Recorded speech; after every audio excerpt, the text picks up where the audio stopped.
Hello students, welcome to my nurture और मैं हूं कृष्णा। तो कैसे हैं आप सब लोग? मस्त, बहुत बढ़िया। मस्त होना भी चाहिए। पढ़ाई कर रहे हो, जो पढ़ाई करता है वो मस्त ही रहता है और जो पढ़ाई नहीं करता है वो मस्त नहीं रहता है। कुछ लोगों की आवाज आती है, सर हम मस्त नहीं है।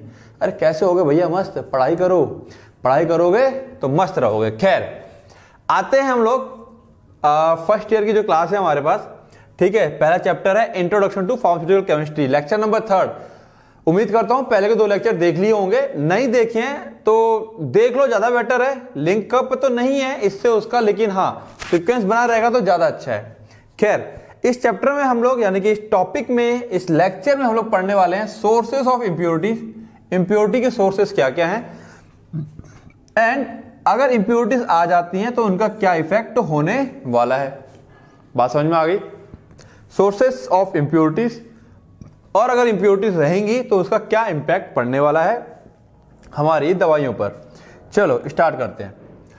तो इम्प्योरिटीज इन फार्मास्यूटिकल, फार्मास्यूटिकल्स के अंदर इम्प्योरिटी से हम समझे तो समझे क्या क्या समझना है इम्प्योरिटी से हमको? बात समझ में आ रही है? हम लोग इम्प्योरिटी से समझे क्या? तो कह रहा है generally impurity means unwanted things in the product. Impurity क्या है? कोई हम लोग जैसे मान लो सपोज चावल है, उसके अंदर कंकड़, वो इम्प्योरिटी है ना। अनवांटेड थिंग, जो चीज हम नहीं चाहते हैं, अनवांटेड जो हम लोग नहीं चाहते हैं, अगर कोई ऐसी चीज हमारे जो चीज हम चाहते हैं उसमें हो अगर, तो उसको हम लोग क्या बोल देते हैं? इम्प्योरिटी बोल देते हैं।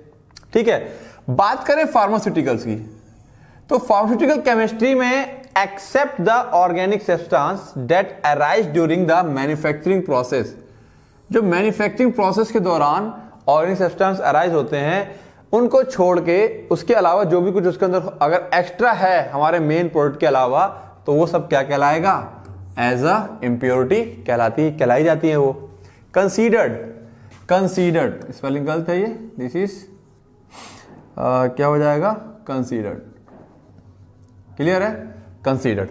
ओके, तो आगे देखते हैं हम लोग क्या बोल रहा है। All inorganic substances are not considered as impurities. सारे के सारे इनऑर्गेनिक सब्सटेंस जो इनऑर्गेनिक है, अब यहां देखो बात हो रही है, ध्यान रखना, this is inorganic and here we are talking about, हम यहां बात कर रहे हैं ऑर्गेनिक की।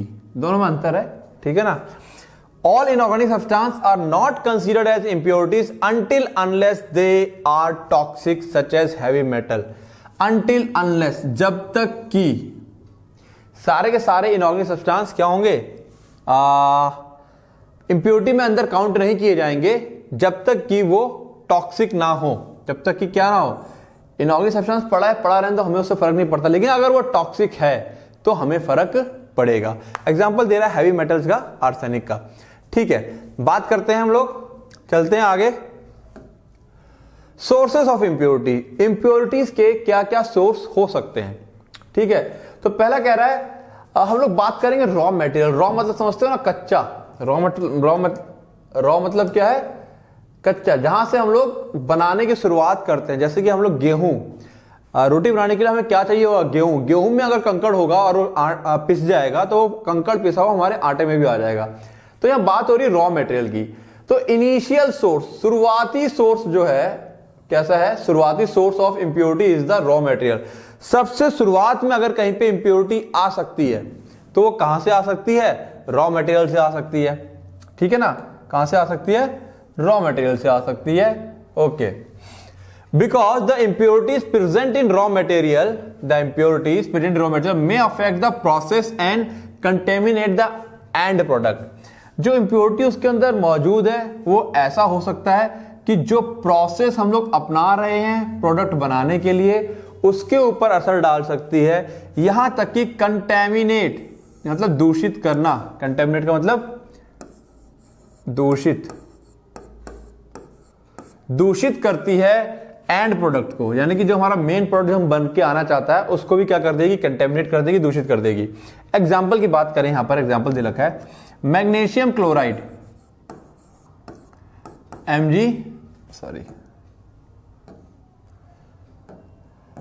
Cl2, magnesium chloride and calcium sulphate CaSO4 present as impurities in rock salt. जो हमारा रॉक साल्ट होता है, ठीक है ना, रॉक साल्ट पता है क्या होता है?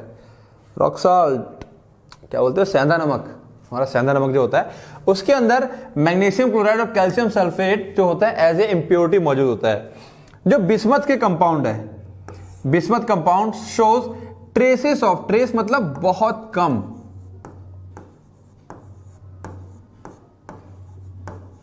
बहुत कम मात्रा में lead, copper and sulphur, lead Pb, copper Cu and silver Ag in their raw material. ये E नहीं है, दिस इज R, ये क्या है R, ठीक है ना। बिस्मथ कंपाउंड अपने रॉ मटेरियल में बहुत ही कम मात्रा में लीड, कॉपर, सिल्वर भी सिल्वर होता है उनके अंदर, तो वो कहीं ना कहीं एज ए इम्प्योरिटी का काम करते हैं। बात समझ में आ रही है। तो शुरुआत हो गई है हमारे रॉ मटेरियल से कि रॉ मटेरियल ही सबसे बड़ी सबसे शुरुआती कॉज होता है जहां से इंप्योरिटी आना स्टार्ट करती है। चलते हैं आगे। Reagent used in manufacturing process, manufacturing process के दौरान हम लोग जो रिएजेंट यूज कर रहे हैं, यहां पे रिएजेंट हम लोग कह सकते हैं वॉट एवर द केमिकल, हम लोग जो भी क्या यूज कर रहे हैं केमिकल, हमारे प्रोडक्ट को बनाने के लिए हम लोग जो भी केमिकल यूज कर रहे हैं उसको हम रिएजेंट कहेंगे। क्या कह रहा है उसके बारे में, sometimes reagent used for manufacturing process create impurities, कई बार हम रिएजेंट जो यूज कर रहे हैं वो इंप्योरिटी क्रिएट करता है। कैसे, आओ देखते हैं। Mercury chloride solution with dilute ammonia solution result in ammoniated mercury precipitate which can be removed by washing away with cold water, otherwise it may present as impurity। कह रहा है मर्क्यूरी क्लोराइड, ये HgCl2 है, ठीक है ना। Ammonium जो hydroxide solution है, इनको जो आपस में रिएक्ट कराते हैं, ठीक है, तो ये जो है mercury chloride, ammonium mercury chloride, ये प्रेसिपिटेट की फॉर्म में आ जाता है और ये एक क्या है, इंप्योरिटी है, हमको नहीं चाहिए ये, हमको इसे हटाना है। तो हम लोग इसको कैसे हटा सकते हैं, इसको हम वॉश कर सकते हैं कोल्ड वाटर से और ये कोल्ड वाटर के साथ धुल के अलग हो जाता है। लेकिन अगर हमने इसको नहीं हटाया तो क्या होगा, ये एज ए इंप्योरिटी पड़ा रहेगा और आगे जाके कोई बड़ी इंप्योरिटी में कन्वर्ट हो सकता है, किसी और चीज से रिएक्ट करके कुछ और बना सकता है। क्लियर है बातें कि किस तरीके से जो हम रिएजेंट यूज कर रहे हैं, हम लोग रिएजेंट जो यूज किया हम लोगों ने, ठीक है ना, किस तरीके से वो इंप्योरिटी में कन्वर्ट हो जा रहा है। क्लियर है, आगे चलते हैं। मैन्युफैक्चरिंग प्रोसेस, जो हम तरीका अपना रहे हैं मेडिसिन को फॉर्म करने का, देखो ये सारी बातें हो रही हैं जब बल्क में बड़े बड़े ड्रम 1000 केजी के मेडिसिन एक साथ क्या होती हैं, तैयार होती हैं, 500 केजी एक साथ तैयार हो रहा है, ये सारी बातें वहां की हो रही हैं, ठीक है ना। अब कोई बच्चा ये इमेजिन मत करना कि छोटी छोटी शीशियों में हम बना रहे हैं, छोटी छोटी शीशियों की बात नहीं हो रही है, बहुत बड़े लेवल पे क्या हो रहा है, प्रोडक्शन हो रहा है, हम लोग उसकी बात कर रहे हैं। तो अगर हम उसकी बात करें तो यहां पर क्या है कि मैन्युफैक्चरिंग प्रोसेस के दौरान जिस समय प्रोसेस चल रही है उस टाइम पर देखो कहां कहां पर इंप्योरिटीज एंटर कर सकती है। समटाइम प्रोसेस यूज्ड, जो प्रोसेस हम लोग यूज करते हैं, क्रिएट करती है इंप्योरिटीज। एग्जांपल देख लेते हैं। Sulphuric acid used in manufacturing of product changes copper turning into copper sulphate. अगर टर्निंग मतलब कॉपर की छालें वगैरह पड़ी हुई है, अगर कह लो कॉपर की हल्की छीलन पड़ी हुई है अगर, तो होता क्या है, कॉपर प्लस हम लोग क्या यूज कर रहे हैं, सल्फ्यूरिक एसिड यूज कर रहे हैं, तो किस में बदल जाता है, CuSO4। अब ये जो है ये एक इंप्योरिटी है, ये क्या है, एक इंप्योरिटी है, ठीक है ना, ये एक क्या है, इंप्योरिटी है। तो सल्फ्यूरिक एसिड हम लोग यूज कर रहे थे अपने प्रोडक्ट में बनाने के लिए कुछ, लेकिन उसमें अंदर जो कॉपर हमारा कहीं पड़ा हुआ था, उसने कॉपर से रिएक्ट करके क्या बना लिया, कॉपर सल्फेट बना लिया, जो कि आगे हमारे जो फाइनल प्रोडक्ट है, मेन प्रोडक्ट है, उसको क्या करेगा, ये अफेक्ट कर देगा, उसको क्या करेगा, ये अफेक्ट कर देगा। आगे देखते हैं। Sometimes a product is degrade, degrade हो जाना यानी कि एक तरह से कह सकते हैं खराब हो जाता है, ठीक है, डिग्रेड बाय डायरेक्ट हीटिंग, ठीक है ना। अगर हम किसी को डायरेक्ट हीट कर दें, पहली बार बता चुका हूं, कुछ कंपाउंड सेंसिटिव होते हैं, उनको हम लोग डायरेक्ट आग से हीट नहीं करते हैं, अगर हीट कर देंगे तो उनका जो मेन केमिकल फॉर्मूला होता है, जो मेन केमिकल स्ट्रक्चर होगा वो ब्रेक कर जाएगा और जो उसकी एक्टिविटी है कंपाउंड की वो खत्म हो जाती है, ठीक है। तो डायरेक्ट हीट नहीं करेंगे। एंड द सॉल्यूशन और suspension are degrade due to hydrolysis, hydrolysis समझते हो, और सॉल्वोलिसिस, सॉल्वो मतलब सॉल्वेंट का टूटना, हाइड्रोलिसिस, हाइड्रोलिसिस ऑफ वाटर, अगर वाटर का हाइड्रोलिसिस हो जाए तो क्या हो जाता है, सॉल्यूशन एसिडिक और बेसिक हो सकता है, ठीक है। क्लास 11th में केमिकल इक्विलिब्रियम में एक वर्ड पढ़ा होगा तुम लोगों ने, हाइड्रोलिसिस, बस वही है ये। जब वाटर की हाइड्रोलिसिस होती है, ठीक है ना, वीक एसिड या बेस के द्वारा, तो वो क्या करता है, जो मेरा ओवरऑल सॉल्यूशन है उसका पीएच बदल जाता है, ठीक है। पीएच बदलेगा तो ऑब्वियसली बात है हमारे कंटेंट में कुछ ना कुछ गड़बड़ी आ जाएगी। फिर क्या कह रहा है, synthetic intermediate and by product. By product जो मेन प्रोडक्ट के साथ कुछ और एक्स्ट्रा बनता है, और सिंथेटिक इंटरमीडिएट जो इंटरमीडिएट बीच में बन रहे हैं, ठीक है। एंड बाय प्रोडक्ट आर, ठीक है, इंटरमीडिएट, ठीक है, ये मेरे पास हेडिंग होगी synthetic intermediate and by product, this is the heading, okay. अब लाइन यहां से स्टार्ट हो रही है, intermediate and by products are, जो बीच के प्रोडक्ट बनते हैं, बीच में कुछ आ जाते हैं और जो साथ में बाय प्रोडक्ट निकलते हैं, are common source of impurity. हमको बहुत अच्छे से पता है, हम लोग कुछ मेन प्रोडक्ट बनाना चाह रहे हैं, लेकिन उसके साथ साथ में कुछ और एक्स्ट्रा चीजें भी बन जाती हैं। जो एक्स्ट्रा चीज बन जाती है वो भी कहीं ना कहीं उसी हमारे मेन कंपाउंड में या मेन हमारा जो मिक्सचर उसके अंदर मौजूद है, तो उसको भी निकालना पड़ेगा। अगर उसको हम नहीं निकालते हैं तो वो ऐसे इंप्योरिटी पड़ा रहेगा, ठीक है ना। तो ये कहीं ना कहीं हमारा बड़ा ही कॉमन सोर्स है इंप्योरिटी का। एज दिस इंप्योरिटी में further react, this is react, ठीक है ना, this is react with the other chemicals and can produce major impurities. कई बार क्या होता है, बीच की जो इंप्योरिटी बन गई है अगर हमको नहीं निकालें तो किसी और जो आगे हम प्रोसेस करेंगे उससे रिएक्ट करके कोई बड़ी इंप्योरिटी में बदल जाएगा, और क्या करेगा, टॉक्सिक भी हो सकता है या किसी और तरह के चेंजेस को लेके आ सकता है। बात समझ में आ रही है, क्लियर है? चलिए आगे। फिर क्या कह रहा है, रेसिडुअल सॉल्वेंट्स। देखो रेसिडुअल का मतलब होता है बचा हुआ। रेसिडुअल का मतलब क्या होता है, बचा हुआ। सॉल्वेंट, सॉल्वेंट पता है ना, जो अपने अंदर चीजों को घोलता है, जैसे नमक और पानी में, नमक और पानी में, ठीक है ना, दिस इज वाटर एंड ये हमने इसके अंदर क्या डाला, सॉल्ट। तो सॉल्ट क्या हो गया, सॉल्यूट, एंड वाटर क्या हो गया, सॉल्वेंट हो गया। वाटर क्या हो गया, सॉल्वेंट हो गया। क्लियर है? तो सॉल्वेंट जो हम लोग कई बार क्या कर रहे हैं, सॉल्वेंट जो हम लोग यूज कर रहे हैं, सॉल्वेंट जो हम लोग यूज कर रहे हैं वो कई बार क्या रहता है, बचा रह जाता है। रेसिडुअल, बचा हुआ है ना, बोल भी रहा है बचा हुआ, रेसिडुअल सॉल्वेंट। सॉल्वेंट जो हम लोग क्या कर रहे हैं, यूज कर रहे हैं, वो कई बार बचा रह जाता है। और अगर कुछ सॉल्वेंट ऐसे हैं, अगर एक खास मात्रा से ज्यादा मौजूद होंगे तो वो टॉक्सिक हो जाते हैं, पॉइजनस हो जाते हैं। तो हमने उसके हिसाब से इसको 3 कैटेगरी में डिवाइड कर दिया है, class 1, class 2 and class 3। Class 1 के अंदर वो आते हैं सबसे ज्यादा डेंजरस हैं। इनकी मात्रा अगर 4 ppm से भी ज्यादा हो गई तो क्या हो जाते हैं, घातक हो जाते हैं। क्या हो जाते हैं, घातक हो जाते हैं। जैसे यहां पर अगर हम बात करें जो बेंजीन की, तो बेंजीन की मात्रा जो एज ए सॉल्वेंट जब मैं यूज करूंगा तो लास्ट में अगर ये बचा हुआ है मेरे फाइनल प्रोडक्ट के अंदर तो 2 ppm, ppm का मतलब समझते हो, समझाया था मैंने, पार्ट पर मिलियन। समझा दूं मैं, हम लोग जैसे परसेंटेज निकालते हैं, क्या निकालते हैं, परसेंटेज, यानी हम किसी वैल्यू को देखते हैं, मैं कह रहा हूं 10%, यानी कि 100 ग्राम में 10 ग्राम ये होगा।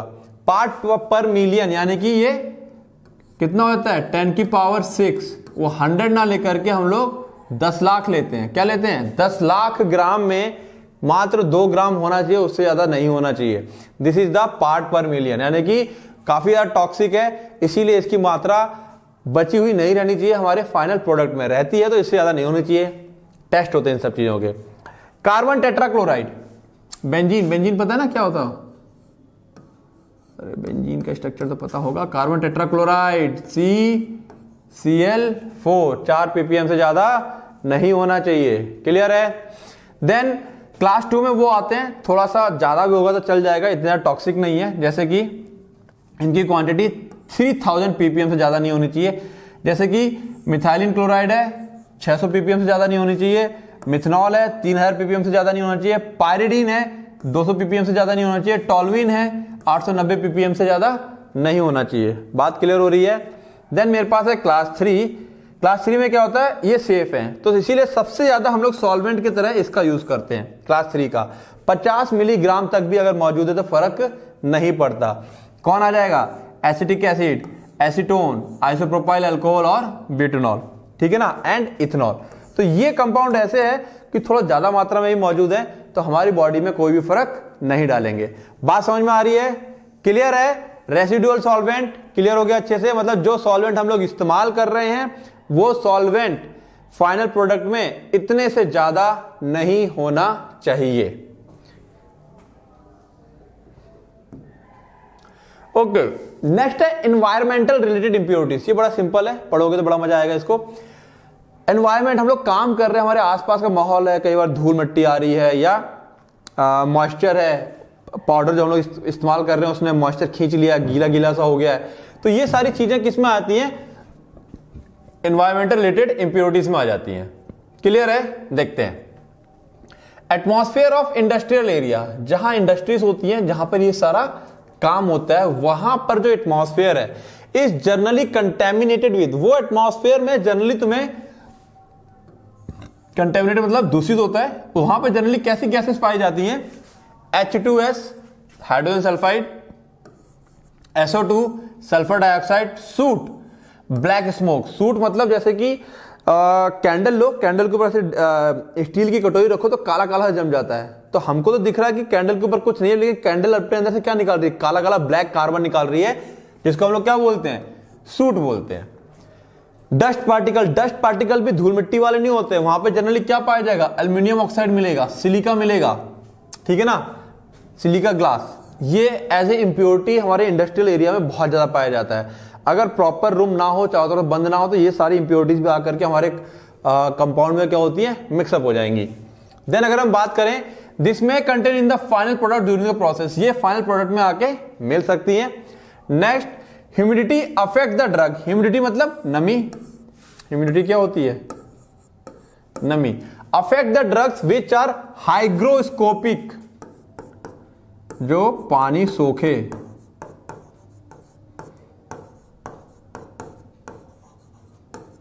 जो पानी सोखता है उसे हम लोग क्या कहते हैं? हाइग्रोस्कोपिक इन नेचर, ठीक है ना। ड्रग्स क्या होता है? जो ड्रग हाइग्रोस्कोपिक इन नेचर है, जो ड्रग ऐसा है कि आसपास से नमक बरसात में पानी खींच के गीला हो जाता है, अगर कोई ऐसी ड्रग है तो, और जहां जिस रूम में हम लोग काम कर रहे हैं उस रूम में ह्यूमिडिटी मौजूद है, तो वो क्या करेगा? गीला हो जाएगा, उससे अफेक्ट पड़ेगा। बहुत ही कॉमन ड्रग जो ऐसा करती हैं एस्प्रिन एंड रेंडिडिन। गैस की गोली आती है जिनटेक, सुना होगा नाम, ये एस्प्रिन डिस्प्रिन सुना होगा। क्या करना? डिस्प्रिन एस्प्रिन को खोल करके ऐसे रख देना बाहर, घर पे एक्सपेरिमेंट कर सकते हो। वो तुम लोग क्या देखो, शाम तक या सुबह तक ना नम हो जाएगी, गीली गीली से हो जाएगी। तो यही है इस ह्यूमिडिटी का इफेक्ट। देन बोल रहा है पांचवा हो गया एनवायरमेंट, सॉरी चौथा हो गया एनवायरमेंटल रिलेटेड प्रॉपर्टी इंप्योरिटीज। फिर कह रहा है deviation from the standard procedure. अगर जो प्रोसीजर मैं फॉलो कर रहा हूं, मान लो मेरे को टेम्परेचर रखना चाहिए था 25 डिग्री, लेकिन गलती से मैंने क्या कर दिया, उसको कर दिया 30 डिग्री, तो मेरे जो प्रोडक्ट होगा उसमें कुछ ना कुछ क्या आ जाते हैं, कई बार चेंजेस आ जाते हैं, वो अप टू द लेवल नहीं बनता है। इसको हम ऐसे समझ सकते हैं जैसे कि सपोज चावल तुम बना रहे हो और गैस बहुत तेज कर दी है तो जल जाएगा नीचे का चावल, गैस बहुत धीमे कर दी है और तुमने टाइम नोट करके रखा है कि ये 5 मिनट में पक जाएंगे, तो अगर गैस बहुत धीमी कर दी है तो क्या 5 मिनट में पकेंगे चावल? नहीं पकेंगे।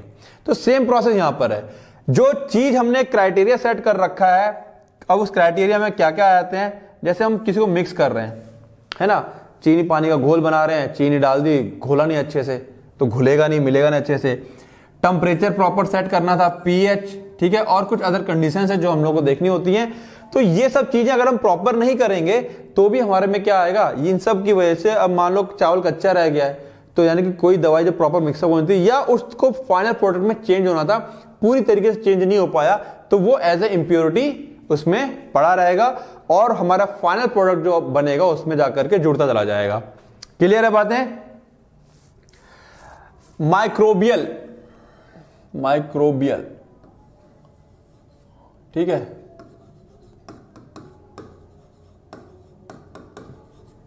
Microbial contamination. कंटेमिनेशन मतलब अगेन दूषित, कंटेमिनेशन मतलब दूषित। There should be sterility, sterility मतलब कोई भी कीटाणु नहीं होना चाहिए। There should be sterility test, मतलब कोई भी कीटाणु नहीं होगा जहां पर, उसको हम स्टेराइल कहते हैं। हमेशा स्टेरिलिटी टेस्ट होना चाहिए for parenteral and ophthalmic preparation. जब फाइनल मेरा पेरेंट्रल मतलब जितना भी सिरप आता है जिसको हम पीते हैं उसको हम लोग क्या कहते हैं, पेरेंट्रल। ऑप्थेल्मिक जो आई ड्रॉप्स होते हैं उनको हम लोग क्या बोलते हैं, ऑप्थेल्मिक बोलते हैं। जब भी फाइनली ऑप्थेल्मिक प्रिपरेशन और पेरेंटल प्रिपरेशन तैयार हो जाती है उसको चेक करना बहुत जरूरी है। ऐसा तो नहीं है उसके अंदर कोई बैक्टीरिया या फंगस आके बैठ गया है, क्योंकि समय के साथ वो ज्यादा ग्रो हो जाएगा और दवाइयों में अगर फंगस होगा और आंख में ड्रॉप डाल दिया है तो वो दिक्कत कर देगा, आंख क्या खराब कर सकता है। या पेरेंटल ड्रॉप कोई सिरप हमने पी लिया, फंगस था, बॉडी के अंदर जाके क्या करेगा, इन्फेक्शन कर देगा। क्लियर है? Some formulation and equipments are prone to bacterial और फंगल कंटेमिनेशन। कई बार क्या होता है, कुछ दवाइयां ऐसी होती हैं, वो कुछ दवाइयां, फॉर्मुलेशन मतलब कुछ दवाइयां, और कुछ इक्विपमेंट्स मतलब औजार जिनके अंदर हम लोग दवाइयों को बना रहे हैं, वो इक्विपमेंट ऐसे होते हैं कि उनके ऊपर बैक्टीरिया और फंगस का इन्फेक्शन बहुत जल्दी लग जाता है। ठीक है ना?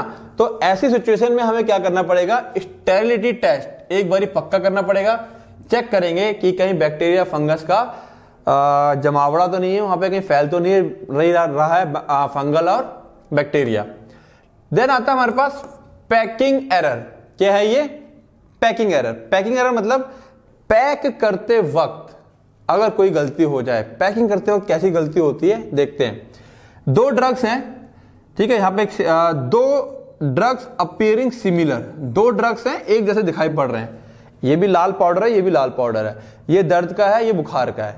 ठीक है, हुआ क्या, दोनों एक जैसे लग रहे थे, दोनों पे काम साथ चल रहा था, गलती ये होगी लाल लाल कलर में क्या हो गया, हमको समझ में नहीं आया कि ये वाला लाल है कि ये वाला लाल है। लेबर ने क्या किया, इसकी लेबलिंग उसमें कर दी, इसकी लेबलिंग उसमें कर दी। लेबलिंग मतलब, लेबल मतलब जो रैपर चिपकाया जाता है उसके ऊपर, है ना, कि ये दवा इसकी है, इसके अंदर ये चीज इतनी मौजूद है। अगर ऐसा हो जाएगा तो अगेन क्या हो जाएगा, हम लोगों को दिक्कत हो जाएगी। Therefore similar drug should not be handle together. अगर कोई दो एक जैसी दिखती हुई दवाइयां हैं तो उनको एक साथ कहीं भी बनाना नहीं चाहिए। क्लियर है? आगे आते हैं। इंप्योरिटीज ड्यू टू स्टोरेज, सबसे ज्यादा समस्या यहां आती है। हम लोगों ने पूरा दवाइयां बना ली, ठीक है ना, अब एक्चुअली ऐसा होता है, अभी तुम लोगों को पता नहीं है, मान लो दवाइयां बनानी थी, पैरासिटामोल बनाया ढेर सारा, 1 किलो 10 किलो या 1000 किलो पैरासिटामोल पाउडर बना के तैयार है। अब क्या हमने उसकी टैबलेट्स भी बना ली हैं, अब टैबलेट भरी पड़ी है कमरे के अंदर। अब होना क्या है, उस टैबलेट को ले जाकर के हमें मशीन के अंदर डालेंगे, मशीन उसको रैपर के अंदर जाके पैक करेगी। तो पैकिंग होने से पहले मान लो मशीन खराब है, लेबर नहीं है, या पैक किसी दूसरी यूनिट में जाके होता है, तो यहां से दवाइयां जो स्टोर हैं वो उठ करके वहां पे जाएंगी।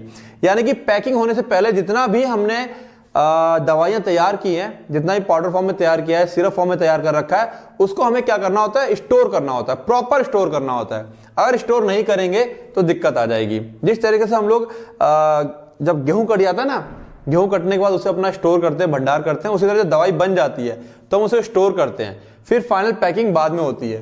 तो आओ देखते हैं क्या है the interaction between the stored substance, जो सब्सटेंस स्टोर हो रखा है यानी कि हमारी दवाइयां, एंड द स्टोर कंटेनर। कई बार क्या होता है, हम लोग जिस कंटेनर के अंदर उसको स्टोर कर रहे हैं, एल्यूमिनियम, कॉपर, कोई भी कंटेनर हो सकता है, कई बार क्या होता है, दवाई होता है काफी टाइम तक उस कंटेनर के अंदर रखे रहने से क्या कर जाएगी, रिएक्ट कर जाएगी। ठीक है, और रिएक्ट करने के बाद फिर वो एज ए इंप्योरिटी उसके अंदर ऐड हो जाएगी। ठीक है, ये एक बड़ा साधारण था। अगर हम बात करें टाइप्स ऑफ स्टोरेज इंप्योरिटी की, टाइप्स ऑफ स्टोरेज इंप्योरिटी की, तो देखो किस किस टाइप से है। इफ फाइनल प्रोडक्ट यहां साफ साफ लिखा है, प्रोडक्ट रेडी फॉर पैकेजिंग, वो प्रोडक्ट जो पैक होने के लिए तैयार है। Not store properly then dust, कई बार क्या हो गया, मतलब प्रॉपर स्टोर नहीं किया, कीड़े मकोड़े आ रहे हैं, उसमें पॉटी भी कर रहे हैं, कीड़े मर भी जा रहे हैं उसके अंदर, है ना, तो वही सब जाके बाद में पैक हो जाएगा हमारी दवाइयों में। बात समझ में आ रही है? तो कह रहा है अगर वो उसको not store properly then dust, मिट्टी, इंसेक्ट की बॉडी और एक्सरीटा मतलब इंसेक्ट की पॉटी, एक्सरीटा मतलब इंसेक्ट की पॉटी में पोल्यूट द स्टोर्ड प्रोडक्ट, जो हमारा प्रोडक्ट स्टोर हो रखा है उसको क्या कर देंगे, ये पोल्यूट कर देंगे। चलो आगे देखते हैं। इफ स्टोरेज कंडीशन लाइक, अगर उसकी कोई स्टोरेज कंडीशन है, मान लो पूरा जो हमारा बन गया उसको 25 डिग्री सेंटीग्रेड में स्टोर करना है, ह्यूमिडिटी, इस कमरे की ह्यूमिडिटी चेक की जाएगी, 10 से ज्यादा नहीं होनी चाहिए। ठीक है, पीएच देखा जाएगा कि पीएच कितना रखना है। अगर ये सब चीजें प्रॉपरली फॉलो नहीं की जाएंगी तो अगेन क्या होगा, जो है केमिकल मेरा डिकम्पोज हो सकता है, टूट सकता है, ब्रेक कर सकता है, अपनी एक्टिविटी खो सकता है। बात समझ में आ रही है? ओके, लाइट में कैटालाइज सम केमिकल रिएक्शन। कई बार कुछ रिएक्शंस कंपाउंड्स ऐसे होते हैं जिनको लाइट अगर पड़ जाए, लाइट जब पड़ती है तो कोई कंपाउंड ब्रेक क्यों कर जाता है या रिएक्ट क्यों कर जाता है? लाइट के पास होती है एनर्जी E = h², पढ़ा है? E = h², है ना? लाइट के पास क्या होती है? एनर्जी होती है। इस एनर्जी के साथ जब वो किसी केमिकल में पड़ता है तो कुछ केमिकल ऐसे होते हैं जो रिएक्ट कर जाते हैं। ऐसी सिचुएशन में हमें उन्हें क्या करना है? लाइट से बचा के रखना है। Some drugs react with metal container. कुछ ड्रग मेटल के कंटेनर से रिएक्ट कर जाते हैं। एग्जांपल दे रखा है, salicylic ointment react with metal. तो उस सिचुएशन में भी हमें ध्यान देना है कि हम ऐसे ड्रग्स को मेटल के कंटेनर में स्टोर ना करें। क्लियर है बातें? चलें आगे। ओके, तो यहां तक हमने देखा था सोर्स ऑफ इंप्योरिटी टोटल 8 तरीके से है। सोर्स ऑफ इंप्योरिटी कितनी है टोटल? हम लोगों ने यहाँ 8 तरीके से डिस्कस कर रखी है और उसमें उसके कुछ सब टाइप्स थे, तो ये तुम लोगों को समझना होगा। और भी बहुत टाइप्स के होते हैं, जो मोस्ट इंपॉर्टेंट है वो हमने यहां पर डिस्कस कर लिए हैं। अब देखते हैं इफेक्ट ऑफ इंप्योरिटीज क्या क्या हो सकती है। इफेक्ट ऑफ इंप्योरिटीज क्या क्या हो सकती हैं? तो देखो, अच्छा कहीं ना कहीं इसका तो अंदाजा तुम लोग लगा ही सकते हो। After certain limits impurity injurious to therapeutic substance.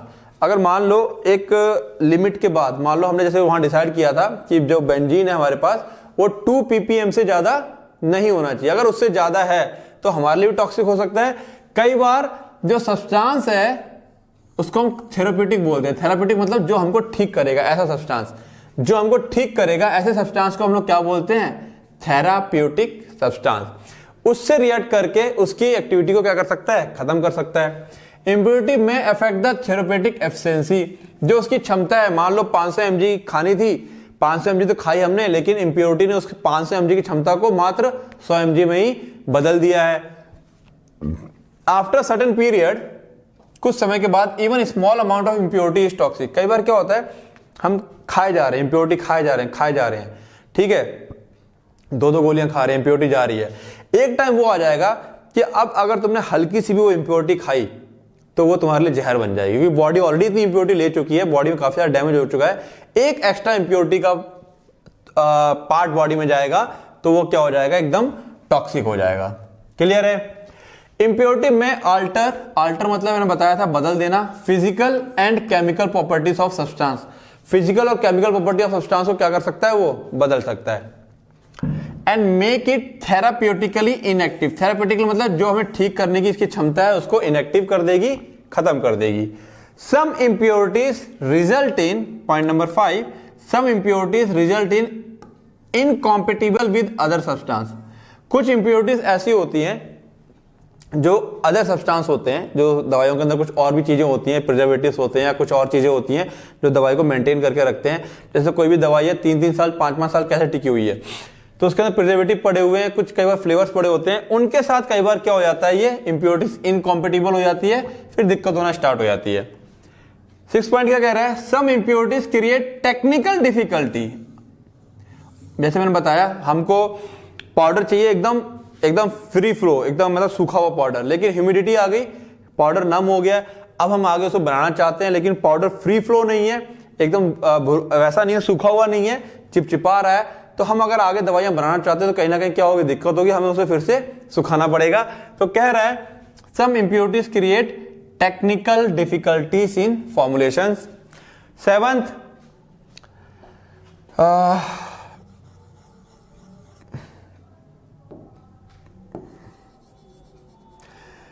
ठीक है, impurities may alter the shelf life of drug. Shelf life, जैसे मैंने बताया कि कई बार ऐसा भी हो सकता है कि कोई ड्रग था जिसकी एक्सपायरी 3 साल की है, बट इंप्योरिटी की वजह से वो कितना रह गया? 1 साल या 1.5 साल में दवा क्या कर गई? एक्सपायर कर गई। उसकी सेल्फ लाइफ भी क्या हो जाती है? कई बार खतरे में आ जाती है, बदल जाती है।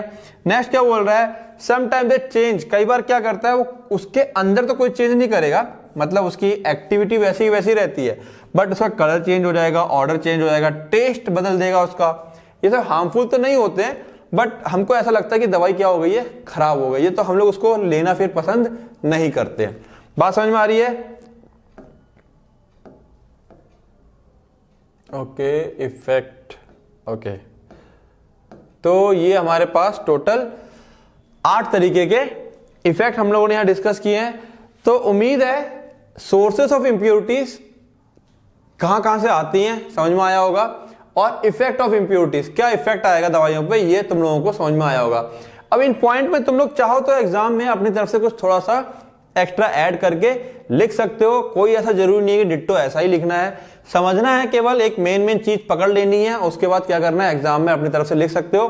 नोट्स बनाना है, इसको प्रॉपर कॉपी में लिख करके अपने नोट्स बनाओ, इससे ज्यादा एग्जाम में कुछ नहीं आएगा, ठीक है। जब चैप्टर खत्म होगा तो हम लोग कुछ खास क्वेश्चंस को लेके भी देखेंगे कि कैसे कैसे क्वेश्चंस आते हैं और उनकी आंसरिंग कैसे की जाएगी। क्लियर है? क्लियर है?